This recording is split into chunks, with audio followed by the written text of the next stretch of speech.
The hype for Borderlands 4 continues as more news keeps coming out about the next game in the franchise. So, to keep the hype going, Gearbox Software announced that Borderlands 4 has gone gold.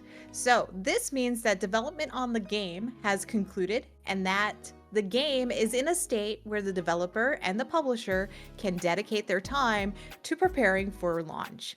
But I want a big but here. That doesn't mean that technical work on the game is complete. There are still some minor features like photo mode that we've seen on all of the games that will be added to Borderlands 4 post-launch, which I'm okay with. I'm okay with that. But the hype continues on Tuesday. If you pre-purchase the game on Epic Games store, you get the Mad Moxxi bundle in Fortnite and 20% back in Epic rewards. I will say this, Mad Moxxi looks pretty good compared to what we saw in Rainbow Six Siege.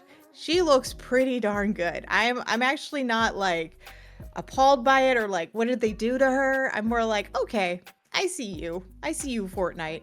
All right, and the news keeps rolling in. Gearbox Software confirmed Borderlands 4 pre-orders are now available for the Nintendo Switch 2.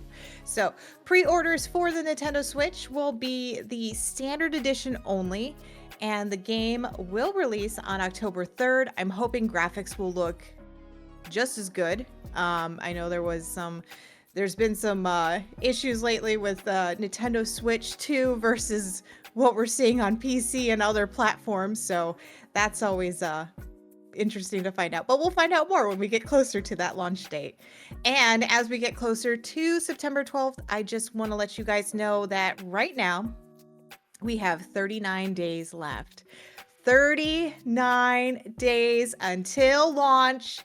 I am so excited. You guys can expect me on launch day streaming it live. It's going to be a long one, but it's going to be worth it. And this will be launch day for PCs and consoles. So if you pre-ordered it, what platform did you get it on? Let us know. You have to pre-purchase Borderlands 4 on Epic Games Store now. And then you get the bundle to have this look in Fortnite.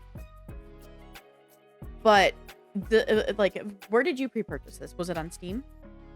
Steam. Yeah. So I know that you don't really play Fortnite, but I would be annoyed if I was somebody who pre-purchased this on Steam, not knowing this was going to be available, and I had to purchase it only through the Epic Games Store. Like, I feel like that's a bummer. Like, that should have been more announced right when pre-order was announced, because people could have made the decision to pre-order on Epic Games. I think numbers on Epic were not very high. And everybody ran to Steam, or like if you're a console player, you're gonna play it on console. It's the main.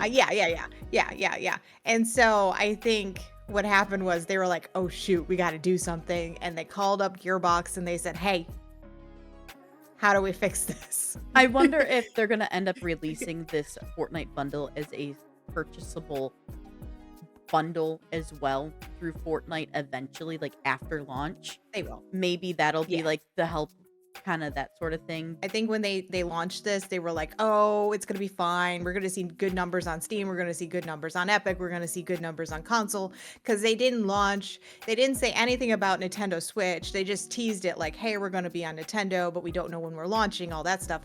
But I think the biggest issue is when they weighed the PC orders between the two platforms, they were like, oh crap, Epic's not doing well. And then that whole thing kickstarted this whole thing, which, I mean, to be honest, I'm not surprised, but I was more like, just like really like out of nowhere, because I think also what happened too is when Epic saw that they partnered with Siege, they went, well, wait a minute, we could do something too. And so like that whole thing just kind of kickstarted this whole thing. I think we're going to see more stuff like this coming out of the woodworks.